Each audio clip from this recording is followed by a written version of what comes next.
Welcome back to the Shankly Sessions, folks, the Liverpool podcast we bring you each and every week on the Dynamo. The Liverpool podcast we bring you each and every week on the Dynamo Podcast Network. Head over to YouTube, smash that subscribe bell notification button. This is your Liverpool versus Newcastle match reaction. Liverpool 3, Newcastle 1. Obviously, before the game, I was looking back at some of these old games and the legacy of them and stuff like that, the Collymores and the Rushes and the Barnes and, on Newcastle's side, the Ferdinands and the Faustino Esprias and all that, some fantastic games back in the day, the 4-3s and all, and that image of Collymore running off with the arms up and Kevin Keegan hanging over the hoarding and all that kind of stuff, and Roy Evans up off his feet and stuff. Some brilliant history behind this game, But obviously getting into the game, obviously a little bit of concern at the start of the game when we're hearing that Van Dijk and Fabinho had tested positive for COVID, two huge players coming out of the game and definitely would have been two starters. So Newcastle would have been very buoyant by that news that Van Dijk and Fabinho, especially Fabinho missing. I mean, he's that anchor man right in front of the four and that connection with the midfield. But we start out anyway and we start out decent enough. But then all of a sudden a goal from Shelvey, ball breaks into the box. Thiago tries to clear it, sends it straight to Shelvey, about 20 yards out, picks it up and absolutely rifles it home, leaving Alisson absolutely rooted to the spot.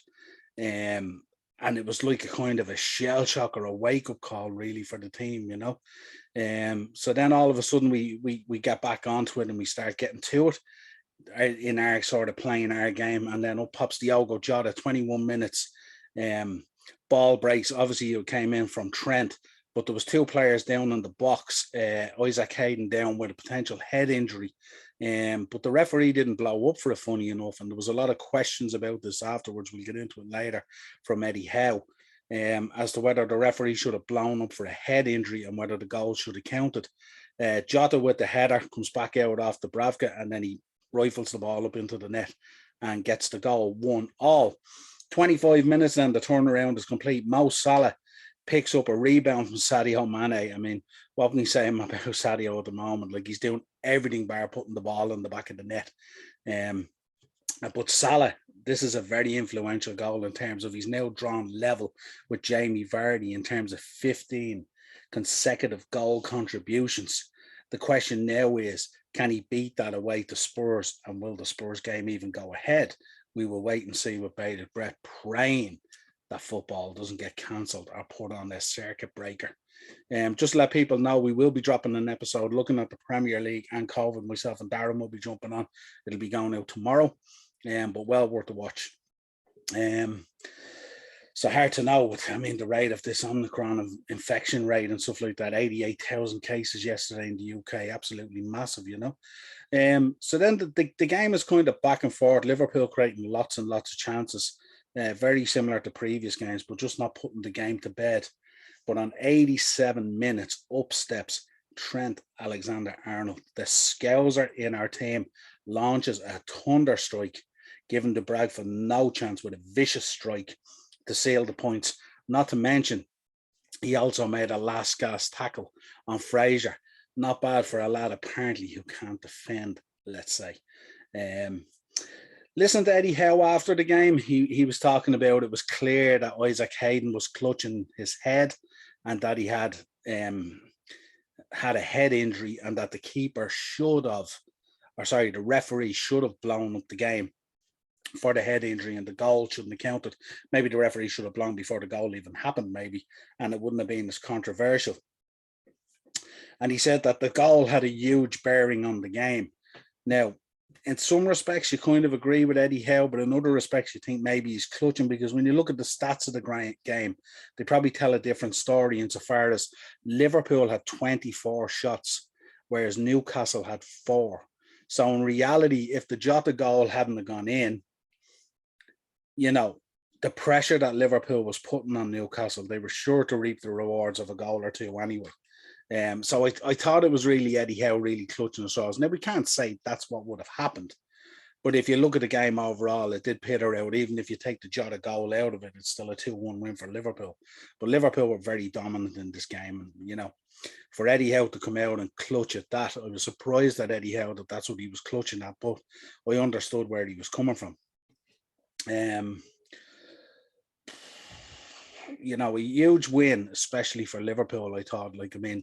Looking at the Chelsea game, especially where they dropped the points to Everton at like a third string Everton side, Chelsea would be very disappointed that, albeit that they had lost a number of key players, both to injury and to COVID. And the question is, should those games have been going ahead? And that's something that we really need to talk about on that COVID show. And also, Man City going out and thumping Leeds 7-0. This was a vital win for the Reds. They had to pick up the 3 points to stay in the mix and stay there, stick with City all the way, With so many games being postponed, it's vital that the Reds keep pushing forward, with a near 100% vaccine record in the club. And Klopp was quite vocal in relation to the vaccine, saying that, they're pretty much anyone who's been eligible for booster has even got their boosters and stuff like that. Surprising to hear in the league that 68% of the players have been vaccinated, 32% haven't. You would think that there would be, as Klopp said, a solidarity or a moral obligation for players to get the vaccine, especially being professional sports people. You probably have an obligation there to, keep yourself fit and healthy, being a professional sports person. And it would seem that the vaccine is the way to go and the booster program is the way to go. And I loved Klopp's comments after saying that, these people are paid very highly. They're professionals in their field. So why would we question them? They should know best. And it was kind of a valid point that he made as well. And I know there's people out there, it's far be it from us on the show here to talk about, who should and shouldn't get a vaccine and whether you should. It's a personal decision and stuff like that.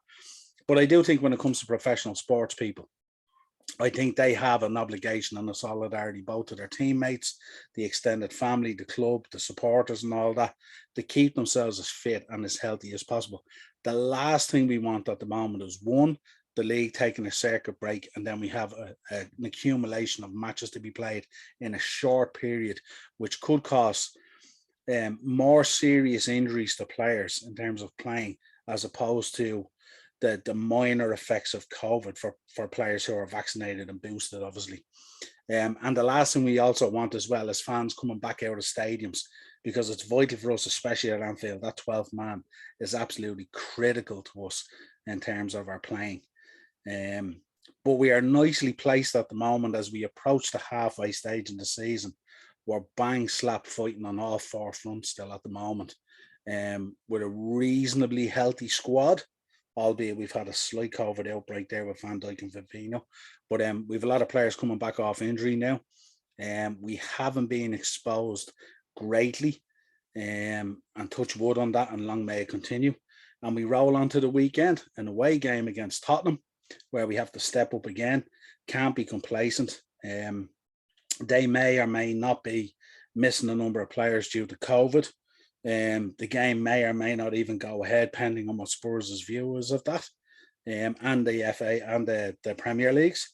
But we will hope that the game goes ahead. We don't see any reason why games should be called off if teams can field a squad.